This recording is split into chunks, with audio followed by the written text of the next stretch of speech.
আসসালামু আলাইকুম প্রিয় শিক্ষার্থীরা, কেমন আছো তোমরা?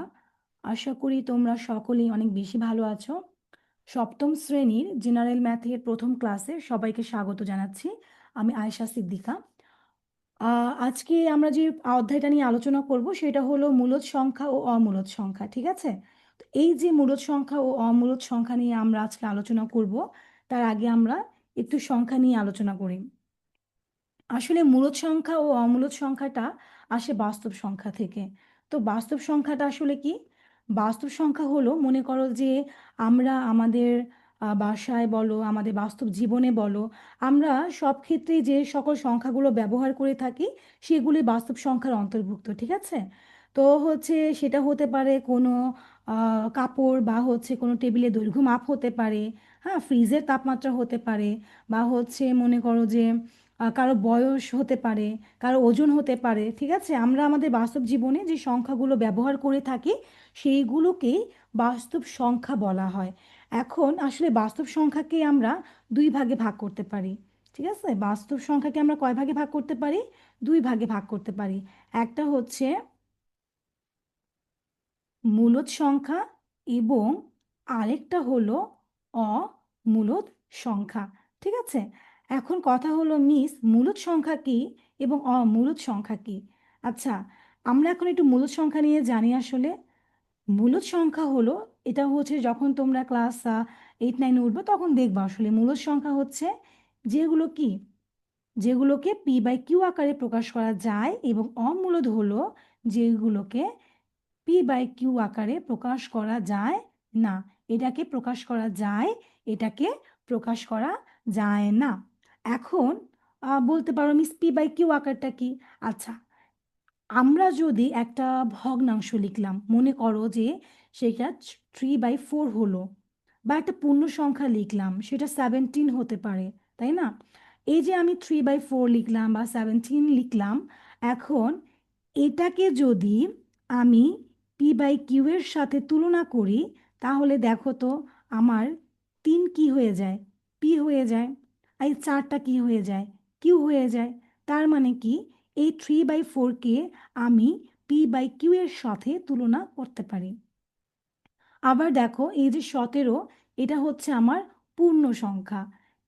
এটার নিচে কিন্তু আমরা সবাই জানি যে মনে মনে একটা 1 আছে, যার কোনো মূল্য নাই, তাই না?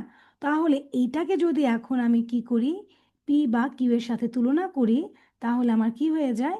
এটা হয়ে যায় আমার পি, এবং এটা হয়ে যায় আমার কিউ। তার মানে এটাকেও পি বাই কিউ আকারে লেখা যায়, এবং এটাকেও পি বাই কিউ আকারে লেখা যায়। তার মানে কোনো ভগ্নাংশ এবং পূর্ণ সংখ্যা দুটাকে কি লেখা যায়? পি বাই কিউ আকারে লেখা যায়, তাই না? তার মানে আমরা কি বলতে পারি?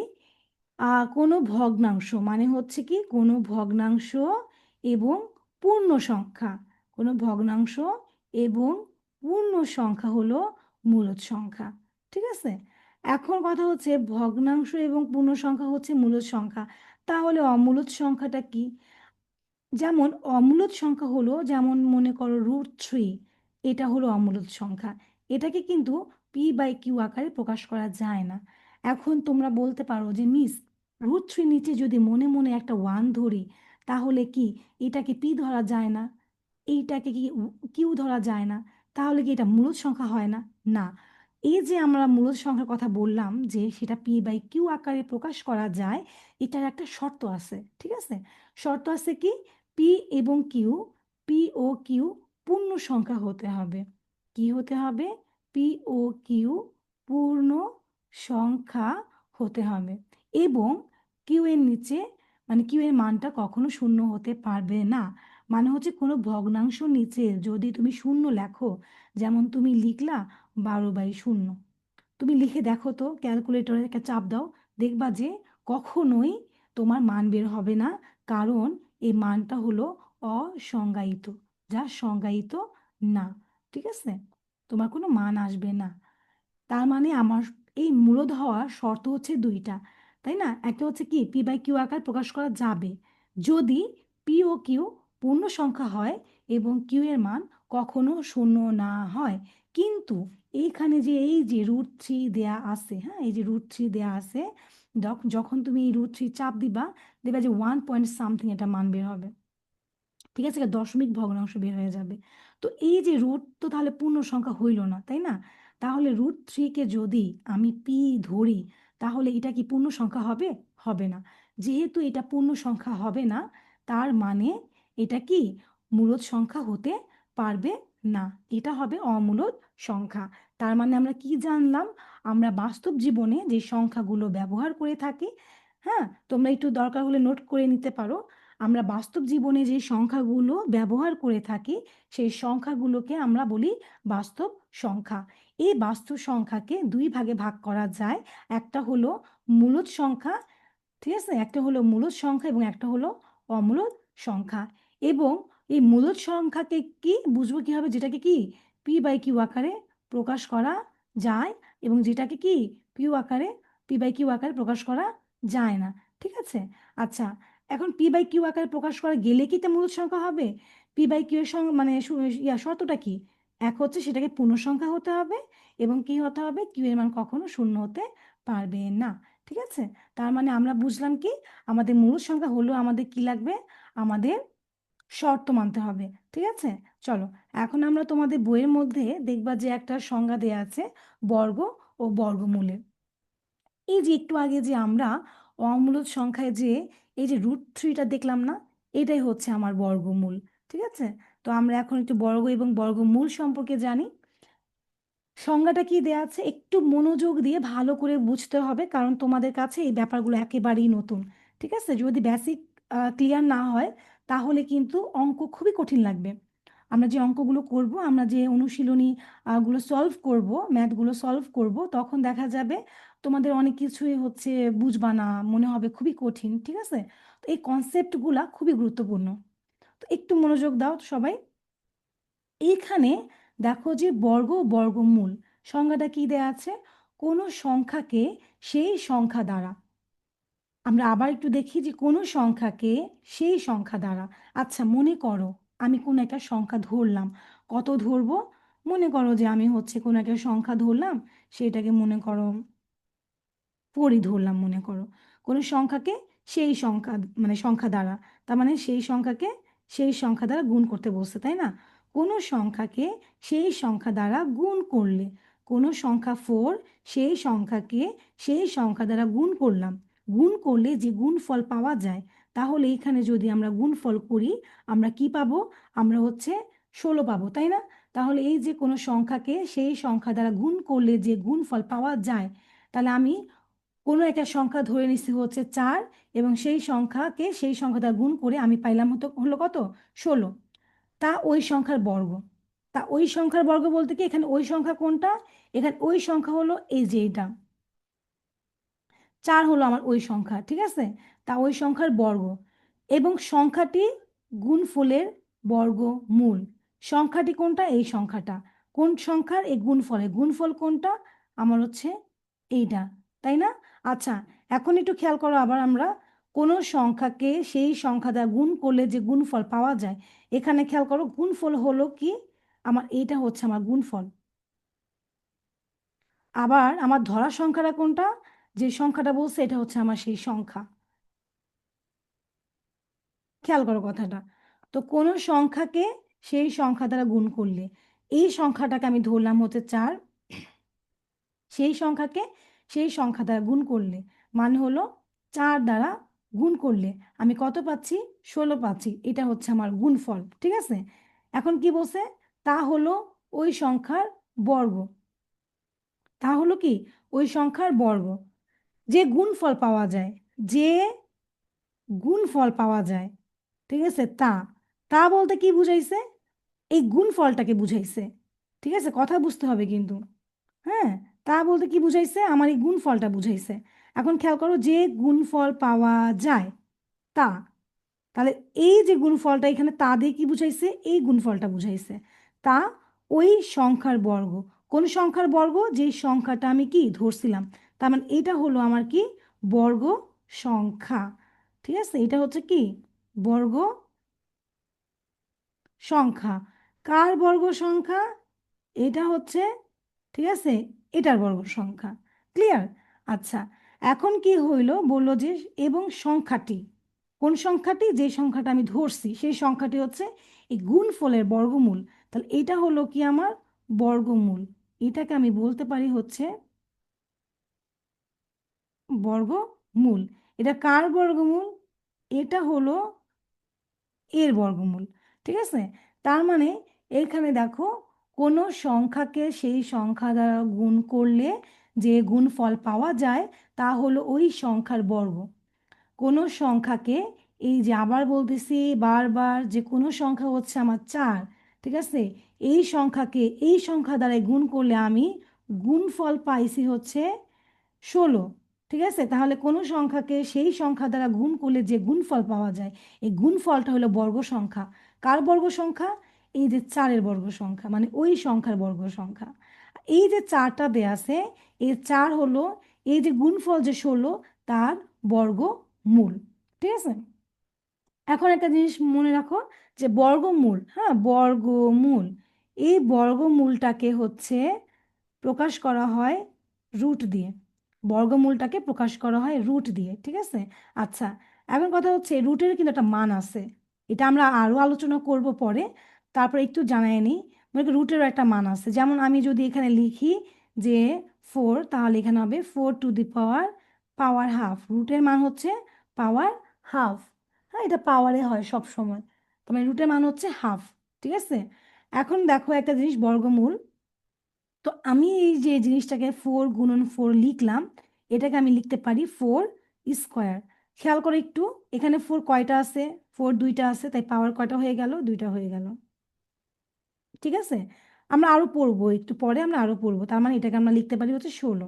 তার মানে 16কে আমরা 4 গুণন 4 দিয়ে লিখতে পারি, এটাকে আমরা 4 স্কোয়ারও লিখতে পারি। ঠিক আছে, তার মানে আমি আরেকবার হচ্ছে অন্য পেজে যাওয়ার আগে একটু আরেকবার তোমাদের বলছি, একটু মনোযোগ দাও। যে হচ্ছে কোনো সংখ্যাকে যদি আমি এটাকে তোমাদের হচ্ছে মার্কস করে দেখাই, দেখো, কোনো সংখ্যাকে সেই সংখ্যা দ্বারা গুণ করলে, তার মানে 4কে যদি আমি 4 দ্বারা গুণ করি, যে গুণফল পাওয়া যায়, তার মানে হচ্ছে যে 16 পেলাম আমরা। ঠিক আছে, তা ওই সংখ্যার বর্গ। এই 16 হলো 4-এর বর্গ, এবং সংখ্যাটি গুণফলের বর্গমূল, মানে হচ্ছে 4 হলো 16-এর বর্গমূল। তার মানে এখানে 4 হলো বর্গমূল এবং 16 হলো আমার বর্গ সংখ্যা। ক্লিয়ার? আচ্ছা, তাহলে এখন আমরা একটা ছক দেখব, এই ছকটা হচ্ছে তোমাদের বইয়ের মধ্যে দেয়া আছে। আচ্ছা, এখানে কি বলছে? বর্গের বাহুর দৈর্ঘ্য মিটার। মনে করো আমরা একটা হচ্ছে যদি বর্গ আঁকি, হ্যাঁ একটা বর্গ আঁকি।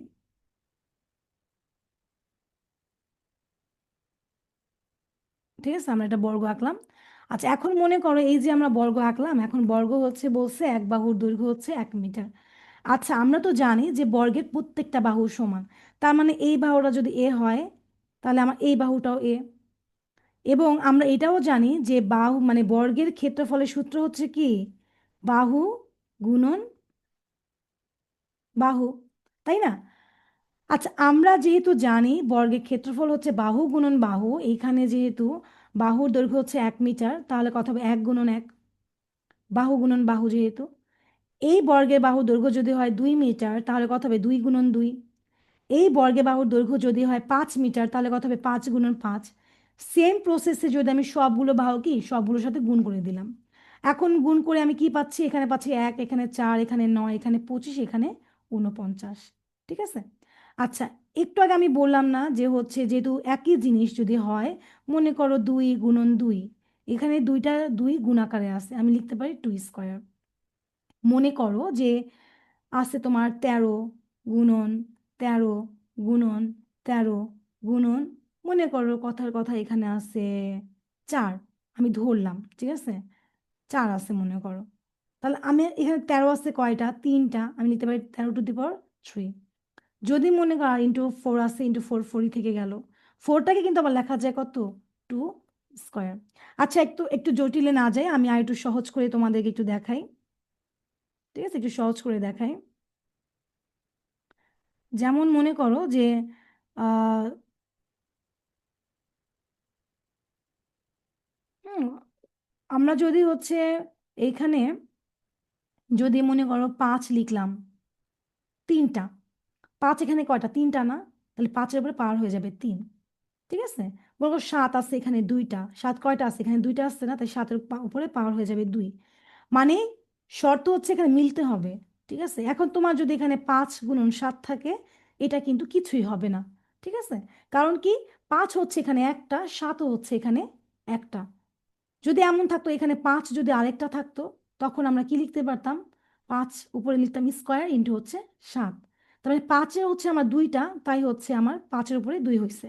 7 আমার এখানে একটা, তাই আমার এখানে 7 শুধু একটাই হয়েছে। ঠিক আছে, আচ্ছা, তার মানে এইভাবে যদি আমার এ হয়, তাহলে আমি লিখতে পারি হচ্ছে কি এ গুণন এ, দুইটা এ যেহেতু, তার মানে আমি লিখতে পারি এ স্কোয়ার। ঠিক আছে, তো এখান থেকে আসে বর্গের ক্ষেত্রফল। আর যেহেতু এখানে মিটার মিটার গুণ হয়ে গেছে, তার মানে এটা হয়ে যাবে কি মিটার স্কোয়ার। ক্ষেত্রফলের সময় একটু খেয়াল করো, যে মনে করো যে দেওয়া আছে 2 মিটার, সেম ভাবে গুণন হচ্ছে তোমার 2 মিটার, তাহলে 2 আর 2 তুমি গুণ করে হলো 4, কিন্তু এখানে কি মিটার আর মিটারও গুণ হয়ে গেল না, তাহলে কি এটা কি মিটার স্কোয়ার হয়ে যাবে না, যেটাকে আমরা বর্গমিটার বলি। তোমরা কিন্তু বর্গমিটার পড়ে গেছো তাই না, বর্গ মিটার। এই বর্গমিটারটাকে মিটার স্কোয়ারও লেখা যায়। ঠিক আছে, এখন আমরা একটা সংজ্ঞা দেখি এখানে কি লিখছে।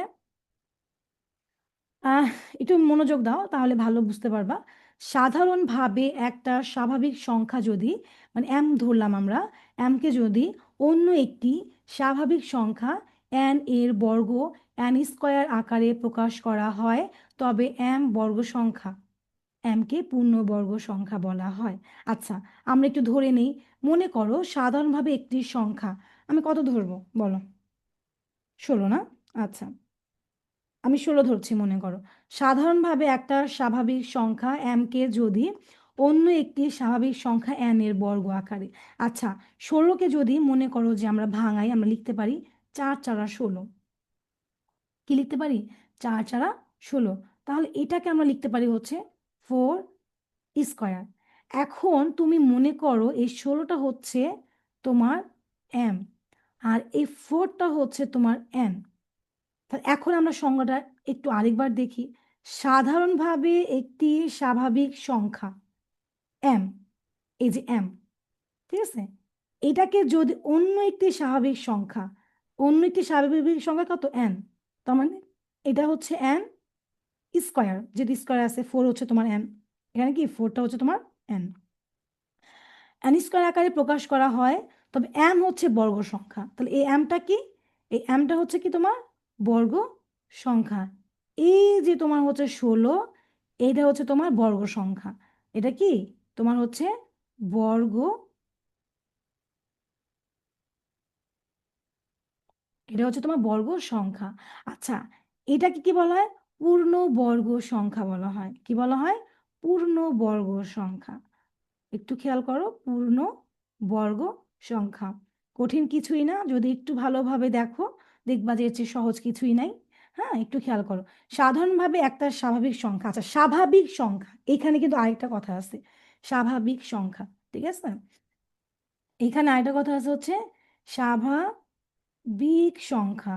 ঠিক আছে, একটু দেখো, এখানে দেওয়া আছে স্বাভাবিক সংখ্যা। ঠিক আছে, এই যে স্বাভাবিক সংখ্যা যে দেয়া আছে, স্বাভাবিক সংখ্যাটা কি, আচ্ছা এটা একটু জানতে হয়। আমরা বাস্তব সংখ্যা দেখছি, এখন একটু স্বাভাবিক সংখ্যা দেখি। তো স্বাভাবিক সংখ্যা হলো কি, দেখো তো, স্বাভাবিক সংখ্যা হচ্ছে সকল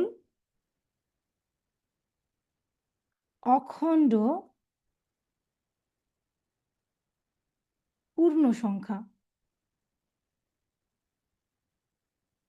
আচ্ছা, অখণ্ড মানে কি, অখণ্ড মানে কি, আচ্ছা অখণ্ড মানে হচ্ছে পূর্ণ, মানে অখণ্ড বা হচ্ছে পূর্ণ সংখ্যা। ঠিক আছে, অখণ্ড মানে পূর্ণ সংখ্যা, কিন্তু শুধু পূর্ণ সংখ্যা না, অখণ্ড ধনাত্মক পূর্ণ সংখ্যা, অখণ্ড বা, আচ্ছা, অখণ্ড বা পূর্ণ ধনাত্মক সংখ্যা। আচ্ছা দেখো, স্বাভাবিক সংখ্যা কি, সকল অখণ্ড বা ধনাত্মক পূর্ণ সংখ্যা, সকল অখণ্ড বা কি ধনাত্মক পূর্ণ সংখ্যা, ঠিক আছে।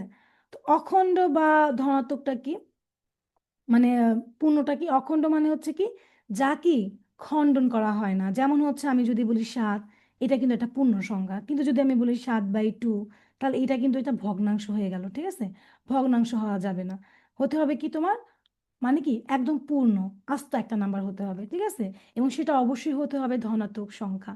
তোমরা যখন ক্লাস 6-এ পড়তে তখন তোমরা সংখ্যা রেখা পড়ছো, সেখানে তোমরা -1, -2, তোমরা ঋণাত্মক সংখ্যাও পড়ছো, তোমরা ধনাত্মক সংখ্যাও পড়ছো, তাই না। তোমরা একটা সংখ্যা রেখা পড়ছিলা, সেখানে কি ছিল, মাঝখানে শূন্য ছিল, 1, 2, 3, এখানে এভাবে ছিল -1, -2, মানে কি শূন্য ছিল মাঝখানে, ডান পাশে ছিল হচ্ছে ধনাত্মক সংখ্যা, বাম পাশে ছিল হচ্ছে ঋণাত্মক সংখ্যা।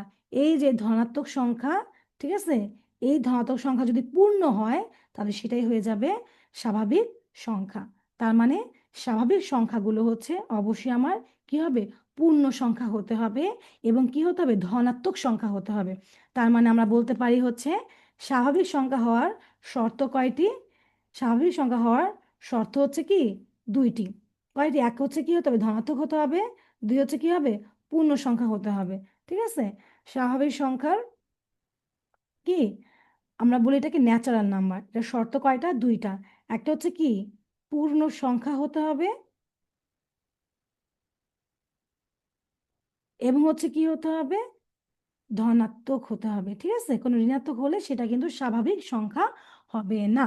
এখন আমাদেরকে এখানে বলছে সাধারণভাবে একটি স্বাভাবিক সংখ্যা m কে যদি অন্য একটি স্বাভাবিক সংখ্যা, ঠিক আছে। এখন আমরা হচ্ছে আবার একটু রিভাইজ দেই, দেখো সাধারণভাবে একটি স্বাভাবিক সংখ্যা m কে যদি, এখানে m কত আমার, m হচ্ছে আমার 16, ঠিক আছে।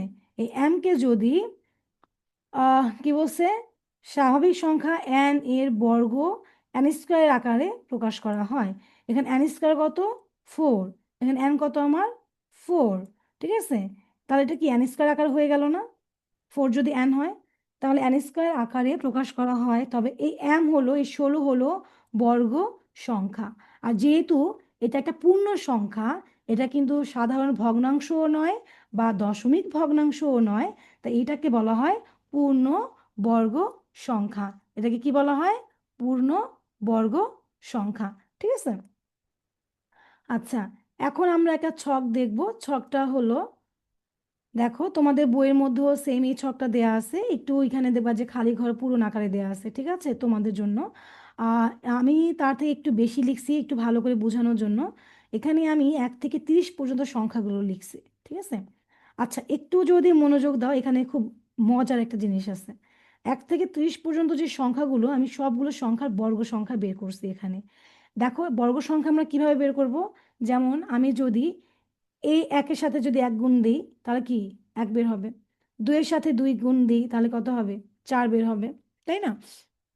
তো এখানে যদি একটু খেয়াল করো যে আমি হচ্ছে প্রত্যেকটাকে প্রত্যেকের সাথে গুণ করছি, কারণ বর্গ সংখ্যা হচ্ছে আমরা কিন্তু সেই প্রথমেই কিন্তু কি বর্গ সংখ্যা কিন্তু অলরেডি কি করছি, পড়ে আসছি, তাই না। এই যে বর্গ, বর্গমূল, এই যে বর্গ সংখ্যা, তাই না। বর্গ সংখ্যা আমরা কিভাবে বের করছি, যেই সংখ্যাটাকে বর্গ সংখ্যা বের করব সেই সংখ্যাকে সেই সংখ্যা দ্বারা গুণ করে দিছি, তাই না। তো সেই সংখ্যাকে যদি সেই সংখ্যা দ্বারা গুণ করলে আমি বর্গ সংখ্যা পাই, তাহলে আমাকে যদি বর্গ সংখ্যা বের করতে বলা হয়, তাহলে 3-এর বর্গ সংখ্যা কি হবে, 3-কে 3 দ্বারা গুণ করতে হবে, 4-কে 4 দ্বারা গুণ করতে হবে, 5-কে 5 দ্বারা গুণ করতে হবে। তাহলে এইভাবে করে আমি কি করলাম, এইভাবে করে আমি বর্গ সংখ্যা বের করলাম, ঠিক আছে। আচ্ছা, এখন এইখানে যে যে মজার যে ব্যাপারটা, সেটা হলো তুমি যদি এই প্রথম থেকে এই পর্যন্ত খেয়াল করো, ঠিক আছে, দেখো তো প্রথম থেকে বর্গ সংখ্যাগুলো খেয়াল করো তো, এই যে মাঝ বরাবর পর্যন্ত, ঠিক আছে, মাঝ বরাবর পর্যন্ত একটু খেয়াল করো, প্রত্যেকটা শেষের একক স্থানীয় অঙ্কগুলো খেয়াল করো, ঠিক আছে, প্রত্যেকটার একক স্থানীয় অঙ্কটা খেয়াল করো। এখানে যে প্রত্যেকটা তোমার যে দেয়া আছে, প্রত্যেকটা একক স্থানীয় অঙ্ক যদি খেয়াল করো, দেখবা যে 1, 4, 9, 6, 5, যদি খেয়াল করো 1, 4, 9, 6, 5, ঠিক আছে। এখন খেয়াল করো যে এই যে 1, 4, 9, 6, 5, 1, 4, 9, 6, 5, এদিক থেকে যদি তুমি এদিক, ঠিক আছে, এখন তুমি যদি এদিক থেকে যদি তুমি, ঠিক আছে, এদিক থেকে যদি তুমি খেয়াল করো, তাহলে দেখো তো কত হয় এখানে। ধরো,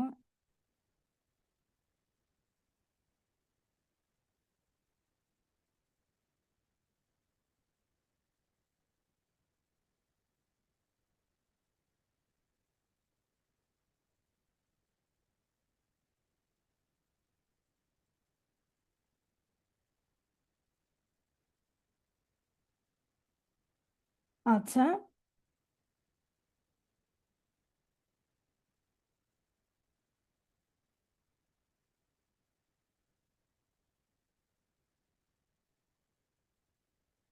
হুম, দেখো তো এই জায়গাটা।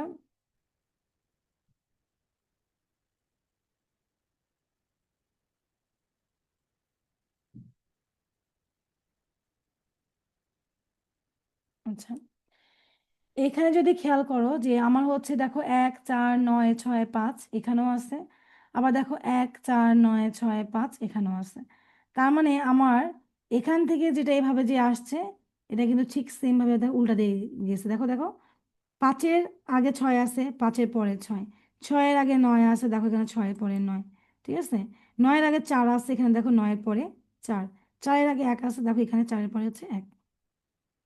একটা সিকোয়েন্সে কিন্তু খেয়াল করো যে প্রত্যেকটা বর্গ সংখ্যা, আমি যে এখানে সিরিয়াল বাই হচ্ছে যে 1 থেকে 30 পর্যন্ত লিখছি, প্রত্যেকটা বর্গ সংখ্যা শেষের যদি একক স্থানীয় অঙ্কগুলো যদি খেয়াল করো, সেক্ষেত্রে কি হচ্ছে, 1 4 9 6 5 ছাড়া অন্য কোনো সংখ্যা পাওয়া যাচ্ছে না। তার মানে যদি তোমাদের এমসিকিউতে আসে কোনো সংখ্যার শেষে যদি 2, ঠিক আছে, 3 7 8, কি কি, 2 3 7 8, মনে করো তোমাকে বললো 222 কি পূর্ণবর্গ সংখ্যা, তুমি ডিরেক্টলি বলবা যে না, কারণ হচ্ছে আমার বর্গ সংখ্যার শেষের একক স্থানীয় অঙ্কগুলো কখনোই 2 3 7 8 হবে না। যদি একক স্থানীয় অঙ্কগুলো শেষে 2 3 7 8 থাকে, তাহলে কখনো কি হবে না, এটা বর্গ সংখ্যা হবে না, ঠিক আছে। কিন্তু যদি হচ্ছে একক স্থানীয় অঙ্কগুলোর মধ্যে 1 4 9 6 5 থাকে, তাহলে সেইগুলো বর্গ সংখ্যা হতেও পারে, বর্গ সংখ্যা নাও হতে পারে, কিন্তু হওয়ার একটা চান্স থাকতে পারে, ঠিক আছে। আর যদি সংখ্যাগুলো শেষে 2 3 7 8 থাকে, তাহলে বর্গ সংখ্যা হওয়ার কোনো চান্স নাই, ঠিক আছে। আচ্ছা, এখন কথা হলো, যেমন 4 হচ্ছে আমার বর্গ সংখ্যা, 1 4 9 6 5 যদি কোনো সংখ্যা শেষে থাকে, মানে একক স্থানীয় অঙ্কে থাকে, সেক্ষেত্রে বর্গ সংখ্যা হতেও পারে, নাও হতে পারে। যেমন এখানে 4 হচ্ছে বর্গ সংখ্যা, কিন্তু 14 কিন্তু বর্গ সংখ্যা নয়, কারণ 14-এর শেষে কিন্তু 4 আছে, ঠিক আছে। এখন একটু খেয়াল করো, আরেকটা মজার ব্যাপার, এখানে একটা সিকোয়েন্স আছে, সেটা হলো যদি কোনো সংখ্যা শেষে, আবার বলি, যদি কোনো সংখ্যার শেষে আমার কি থাকে, 1 থাকে আর 9 থাকে, খেয়াল করো, যদি কোনো সংখ্যার শেষে 1 থাকে আর 9 থাকে, তাহলে বর্গ সংখ্যা শেষে 1 হয়। দেখো, বর্গ সংখ্যা শেষে 1 হয়। এইখানে যদি একটু খেয়াল করো যে এই সংখ্যা কত, 1, এই সংখ্যা কত, 9, এই সংখ্যা কত, 11, যার একক স্থানীয় অঙ্ক কত, 1, একক স্থানীয় অঙ্ক কত, 9, মানে সংখ্যাটা হচ্ছে আমার 19। মানে যে সকল সংখ্যা, মানে যে সকল সংখ্যার একক স্থানীয় অঙ্ক আমার 1 এবং 9 হয়, সেই সকল সংখ্যার বর্গ সংখ্যার শেষের একক স্থানীয় অঙ্ক আমার 1 হবে। দেখছো, মিল আছে। এই যে 21 বর্গ সংখ্যা হচ্ছে 441, যার একক স্থানীয় অঙ্ক হলো আমার 1। সংখ্যা হলো 29, যার একক স্থানীয় অঙ্ক হচ্ছে 9, কিন্তু বর্গ সংখ্যা হলো আমার 841, যার একক স্থানীয় অঙ্ক হলো আমার 1। আচ্ছা, এখন যদি আমরা দেখি যে মনে করো যে সকল সংখ্যার শেষে একক স্থানীয় অঙ্ক হচ্ছে 2, কত, 2, তার, এবং হচ্ছে যে সকল সংখ্যার একক স্থানীয় অঙ্ক হচ্ছে 8, তার বর্গ সংখ্যা শেষের একক স্থানীয় অঙ্ক কত হবে? 4 হবে। কত হবে? 4 হবে। ঠিক আছে, এটা মাথায় রাখতে হবে। আবার দেখো সেম ভাবে যদি আমরা বলি যে হচ্ছে যে সকল সংখ্যার একক স্থানীয় অঙ্ক হচ্ছে 3, যেমন দেখো এখানে 3 আছে, এইখানে সংখ্যাগুলোর একক স্থানীয় অঙ্ক 3 আছে, এইখানে সংখ্যাগুলোর একক স্থানীয় অঙ্ক কত আছে? 3 আছে। হ্যাঁ, এবং যে সকল সংখ্যার একক স্থানীয় অঙ্ক 7, যেমন দেখো এখানে 7 আছে, 17 মধ্যে 7 আছে, 27 মধ্যে এখানে একক স্থানীয় অঙ্ক 7 আছে। তার মানে এগুলোর বর্গ সংখ্যা শেষে একক স্থানীয় অঙ্ক দেখো 9 আছে। দেখো 9 আছে। ঠিক আছে, এবং যে সকল সংখ্যার শেষে একক স্থানীয় অঙ্ক 4 এবং একক স্থানীয় অঙ্ক 6 আছে, তাদের বর্গ সংখ্যা শেষে একক স্থানীয় অঙ্ক 6 হয়। খেয়াল করো এই যে 4, ঠিক আছে, 4, 14, ঠিক আছে, মানে হচ্ছে 24, এগুলো কি সবগুলোর একক স্থানীয় অঙ্কে কি আছে? 4 আছে। 6, 16, 26, প্রত্যেকের সংখ্যার কি একক স্থানীয় অঙ্ক কি আছে? 6 আছে, 6 আছে, 6 আছে। তাহলে এদের বর্গ সংখ্যাগুলো কি হবে? একক একক স্থানীয় অঙ্কগুলো শেষে 6 থাকবে। যেমন দেখো 16, 6, 196, 6, 576, এই দেখো 6, হ্যাঁ 6, দেখো 36 হচ্ছে কত? 6, 256 শেষে একক স্থানীয় অঙ্ক 6, 676 এর একক স্থানীয় অঙ্কগুলো 6। ঠিক আছে, এখন ব্যতিক্রম ধর্মী যদি বলো, ব্যতিক্রম ধর্মী হলো একমাত্র হচ্ছে কি 5 আর 0। 5-এর বর্গ সংখ্যা শেষে সেই সংখ্যাটাই থাকবে একক স্থানীয় অঙ্কে। যদি কোনো সংখ্যা শেষে 5 থাকে তাহলে সেই সংখ্যার বর্গ সংখ্যা কি হবে? 5ই থাকবে। যদি কোনো সংখ্যার শেষে কি থাকে? 0 থাকে, তাহলে সেই সংখ্যার শেষে কি থাকবে? বর্গ সংখ্যা শেষে 0ই থাকবে। ঠিক আছে, এটা একটু ডিফারেন্ট, মানে ওই জিনিসই থাকবে আর কি। এখন আমরা যদি আবার একটু রিভাইজ দেই, তাহলে হচ্ছে একটু যদি দেখি, একটু দেখো যে আমাদের এখানে কি যে 1 আছে, তার মানে কি 1 এবং হচ্ছে 9, 1 এবং হচ্ছে 9, এই 1 আর 9 আমার হচ্ছে 1, তাই না? যে সকল সংখ্যা শেষে 1 এবং 9 থাকবে তাদের কি, তাদের প্রত্যেকের বর্গ সংখ্যা শেষে 1 থাকবে। যে সকল সংখ্যা শেষে একক স্থানীয় অঙ্ক আমার 2 থাকবে এবং 8 থাকবে, তার কি হবে? হ্যাঁ, তার বর্গ সংখ্যা শেষে একক স্থানীয় অঙ্ক আমার 4 হবে। খেয়াল করো সবগুলো কিন্তু কাছাকাছি আসতেছে। ঠিক আছে, যে সকল একক স্থানীয় অঙ্ক কি সংখ্যার একক স্থানীয় অঙ্ক 3 হবে এবং 7 হবে, ঠিক আছে, তাদের কি হবে? বর্গ সংখ্যার একক স্থানীয় অঙ্ক মানে হ্যাঁ 9 হবে। ঠিক আছে, যে সকল সংখ্যার একক স্থানীয় অঙ্ক 4 হবে এবং 6 হবে, তাদের বর্গ সংখ্যার সর্বশেষ কি মানে সংখ্যা বা একক স্থানীয় অঙ্ক কি হবে? 6 হবে। আমরা অঙ্ক বলবো এটাকে। ঠিক আছে, একমাত্র হচ্ছে 5 এবং হচ্ছে কি 10, মানে হচ্ছে যে সকল সংখ্যা শেষে একক স্থানীয় অঙ্ক 5 অথবা 0 হবে, সে সকল সংখ্যার বর্গ সংখ্যার শেষে কি সে 5ই হবে এবং 0 হবে, মানে সেই সংখ্যাটাই মানে সেই অঙ্কটাই হবে। ঠিক আছে, সংখ্যা বলবো না, আমরা অঙ্ক বলবো। ঠিক আছে, অঙ্ক পাতন অঙ্ক এগুলো তোমরা শিখছো আগে থেকে, তাই না? আমরা হচ্ছে 13 একটা সংখ্যা, তাও আমি একটু বলি 13 একটা সংখ্যা, 3 কিন্তু সংখ্যা আলাদাভাবে, কিন্তু এখানে 3 কিন্তু সংখ্যা না, এখানে 3 হচ্ছে একটা অঙ্ক, 1 হচ্ছে আমার একটা অঙ্ক।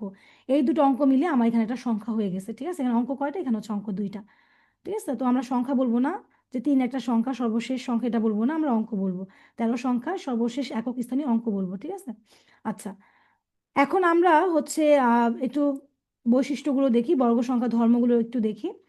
এখানে কি বলা হয়েছে যে কোনো সংখ্যা একক স্থানীয় অঙ্ক যদি 1 বা 9 হলে এর বর্গ সংখ্যার একক স্থানীয় অঙ্ক কি হবে?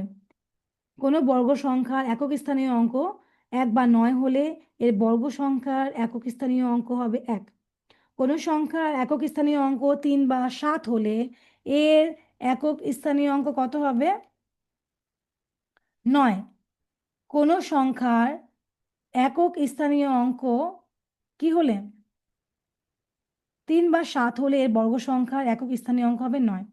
কোনো সংখ্যার একক স্থানীয় অঙ্ক 4 বা 6 হলে এর বর্গ সংখ্যার একক স্থানীয় অঙ্ক হবে কত? 6। তো এখানে একটা জিনিস আসলে লেখা হয় নাই, যেমন মনে করো যে কোনো সংখ্যার একক স্থানীয় অঙ্ক যদি 2 বা 8 হয়, কত হয়? 2 বা 8 হলে এর বর্গ সংখ্যার একক স্থানীয় অঙ্ক হবে কত আমার? 4, তাই না?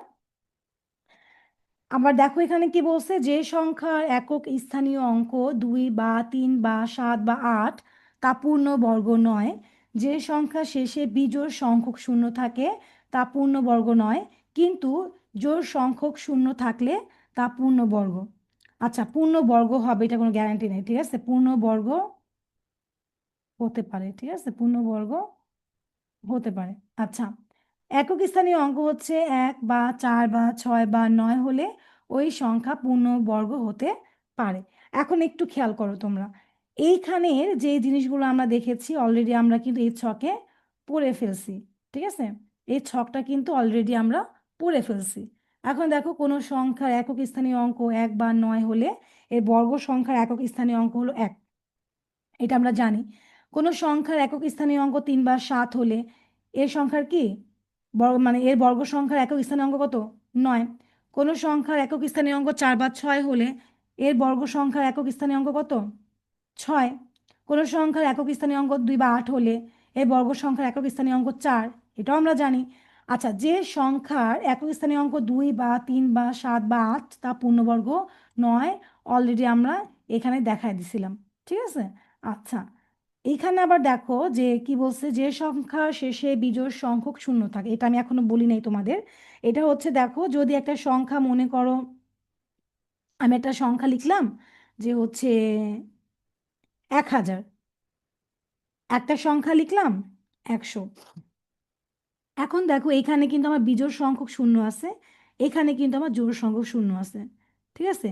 তাহলে এটার বর্গমূল হলো আমার 10, এটাকে কিন্তু বর্গমূল করা যাবে না, কারণ এটাকে যদি আমি ভাঙাই তাহলে আমি বলতে পারবো 10 গুণন 100, ঠিক আছে? তো এটা হচ্ছে আমার কি বর্গ সংখ্যা, কিন্তু এটা কিন্তু আমার বর্গ সংখ্যা না। তার কারণে এই 1000 কিন্তু আমার বর্গ সংখ্যা হতে পারবে না।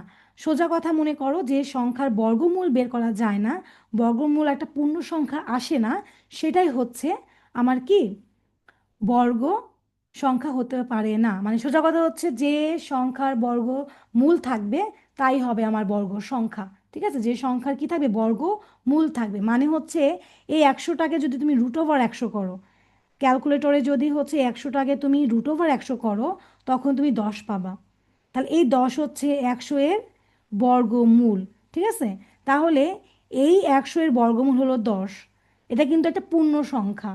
তার মানে কোনো সংখ্যার বর্গমূল যদি পূর্ণ সংখ্যা আসে, তাহলে আমরা বলতে পারি সেই সংখ্যাটা একটি পূর্ণবর্গ সংখ্যা। যদি বর্গমূল দশমিক আসে, তাহলে সেটা পূর্ণবর্গ সংখ্যা নয়। তাহলে এজন্য যেমন যেমন দেখো যে এখানে কি বলছে যে জোড় সংখ্যক শূন্য থাকলে তা পূর্ণবর্গ হতে পারে। হ্যাঁ, হতে পারে কেন? মনে করো যে তুমি এখানে 300 লিখলা, এখন এইটার শেষে তো দুইটা হচ্ছে জোড় সংখ্যা, মানে শূন্য আছে জোড়, তাই না? এখন এটাকে কি লেখা যায়? 3 গুণন 100 লেখা যায়। 100 তো আমার হচ্ছে পূর্ণবর্গ সংখ্যা, কিন্তু 3 কি আমার পূর্ণবর্গ সংখ্যা না? আমি যদি এখানে এখন √ওভার দিই, বর্গমূল দিই, তাহলে কি থাকবে আমার? √3 থেকে যাবে, গুণন হচ্ছে আমার এটা 10 হয়ে যাবে। এটা আমার পূর্ণবর্গ না। এটা যেহেতু আমার পূর্ণবর্গ না, ঠিক আছে, তার মানে আমার কি হবে না, আমার এটা যেহেতু আমার পূর্ণবর্গ না, ঠিক আছে, এটা যেহেতু আমার পূর্ণবর্গ না, তার মানে আমি বলতে পারি যে হচ্ছে এই 300 আমার পূর্ণবর্গ না, এই 300 আমার পূর্ণবর্গ না। ক্লিয়ার? আচ্ছা, এখন কথা হলো যে দেখো এখানে আমরা একটু ভালো করে দেখি। আবার হচ্ছে মনে করো যে এখানে যদি আমি 1 লিখে হচ্ছে 4টা শূন্য দেই, এটা আমার পূর্ণবর্গ সংখ্যা, কারণ এটাকে যদি আমি বর্গমূল করি, সেক্ষেত্রে আমি 100 পাবো। আমাকে যদি এখানে 400 বলা হয়, 400কে যদি আমি বর্গমূল করি, তাহলে আমি 20 পাবো। ঠিক আছে, তার মানে রুট ওভার যখন বর্গমূল করবা তুমি একটা পূর্ণ বর্গ কি পূর্ণ সংখ্যা পাবা। হ্যাঁ, রুট ওভার যদি মানে বর্গমূল করো কোনো সংখ্যাকে, তাহলে তুমি কি পাবা, একটা পূর্ণ সংখ্যা পাবা।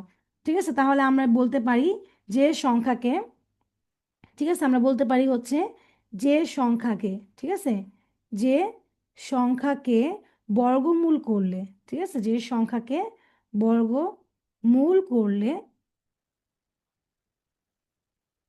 বর্গমূল করলে কি পূর্ণ সংখ্যা পাওয়া যায়, কি পাওয়া যায়, পূর্ণ সংখ্যা পাওয়া যায়। যে সংখ্যাকে বর্গমূল করলে পূর্ণ সংখ্যা পাওয়া যায় তাকে কি বলা হয়, পূর্ণ বর্গ সংখ্যা বলা হয়। ঠিক আছে, কি বলা হয়, আবার একটু ভালো করে দেখো।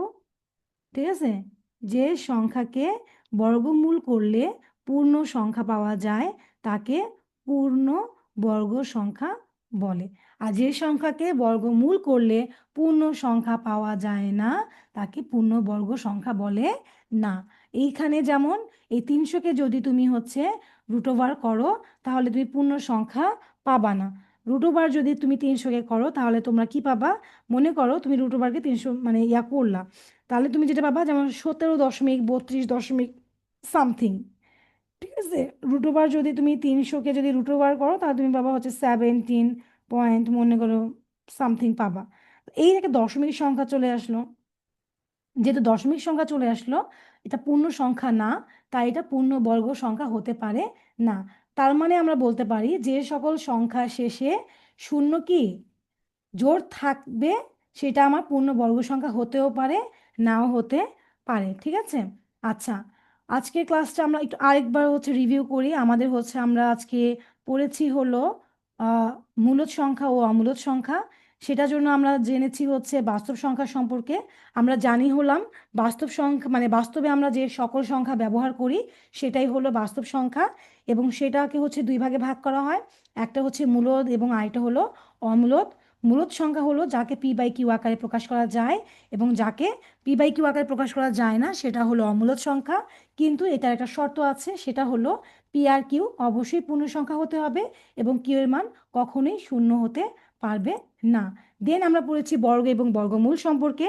কোনো সংখ্যাকে সেই সংখ্যা দ্বারা যদি আমি গুণ করি আমি যে গুণফলটা পাবো সেটা কি হবে, ওই সংখ্যার বর্গ হবে, এবং আমি যে সংখ্যাটি পেলাম, ঠিক আছে, হ্যাঁ, যে গুণফলটা পেলাম সে গুণফলের বর্গমূল হবে ওই সংখ্যাটি।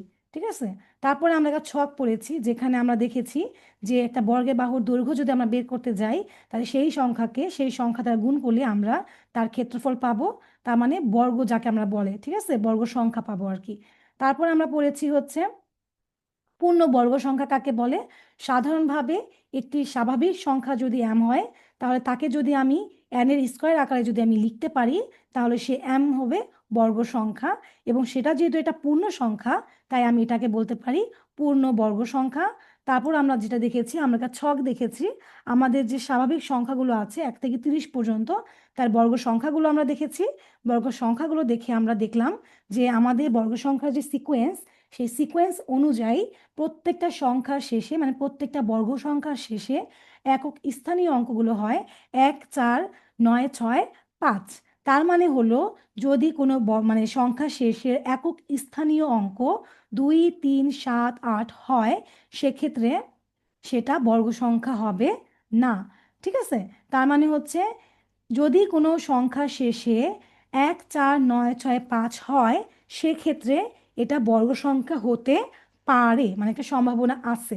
ঠিক আছে, আচ্ছা, তার মধ্যে আমরা আবার দেখেছি 1 এবং 9-এর মধ্যে একটা মিল আছে, কারণ হচ্ছে কোনো সংখ্যা শেষে যদি 1 এবং 9 থাকে একক স্থানীয় অঙ্ক হিসেবে সেক্ষেত্রে তাদের বর্গ সংখ্যা শেষে একক স্থানীয় অঙ্ক আমার 1 হবে। আবার যদি কোনো সংখ্যার শেষে একক স্থানীয় অঙ্ক যদি 2 বা 8 হয় সেক্ষেত্রে তাদের বর্গ সংখ্যা শেষে একক স্থানীয় অঙ্ক 4 হবে। যদি কোনো সংখ্যা শেষে একক স্থানীয় অঙ্ক 3 বা 7 হয় সেক্ষেত্রে কত হবে, কত হবে, 9 হবে, তাই না? যদি কোনো বর্গ সংখ্যা শেষে 4 বা 6 হয়, মানে কোনো সংখ্যা শেষের একক স্থানীয় অঙ্ক যদি 4 বা 6 হয় তাদের বর্গ সংখ্যা শেষের একক স্থানীয় অঙ্ক 6 হবে, এবং একমাত্র 5 এবং 0 ছাড়া, মানে 5 এবং 0-এর মধ্যে মিল একটাই, যদি কোনো সংখ্যা শেষে একক স্থানীয় অঙ্ক 5 থাকে, তার মানে সেই সকল বর্গ সংখ্যার শেষে একক স্থানীয় অঙ্ক কি হবে? 5 হবে।